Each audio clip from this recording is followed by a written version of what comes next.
السلام عليكم ورحمة الله وبركاته، مرحبا بكم. أنشيلوتي: الأهلي أحد أهم الأندية في العالم.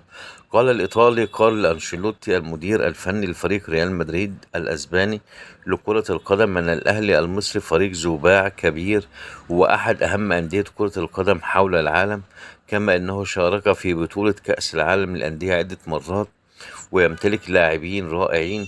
وأكد أنشيلوتي خلال المؤتمر الصحفي الذي عقد يوم الثلاثاء الحديث عن مباراة بين مصر وريال مدريد فيما سبق في الدور قبل النهائي بكأس العالم للأندية المقامة التي أقيمت في المغرب. أعلم أنه يرغب في الفوز في اللقاء الذي سيجمعنا به.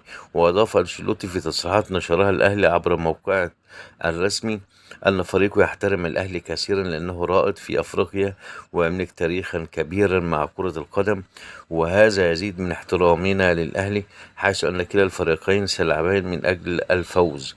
وتابع أنشيلوتي أن الأهلي نادي صاحب تاريخ كبير ومشجعين متحمسين يملؤون المدرجات، بجانب أننا لدينا مشجعين أيضا.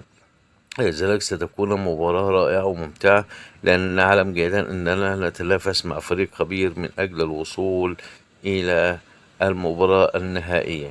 وأشاد مدرب ريال مدريد بالتنظيم الرائع. واختتم أنشيلوتي قائلا أن ريال مدريد يمتلك مشجعين محليين هنا في جميع أنحاء العالم، والأهلي وريال مدريد يتنافسان في عدد البطولات القارية، والفرق بسيط بين الأهلي وريال مدريد. وبالتوفيق للنادي الأهلي إن شاء الله، وشكرا على حسن الاستماع، والسلام عليكم ورحمة الله وبركاته.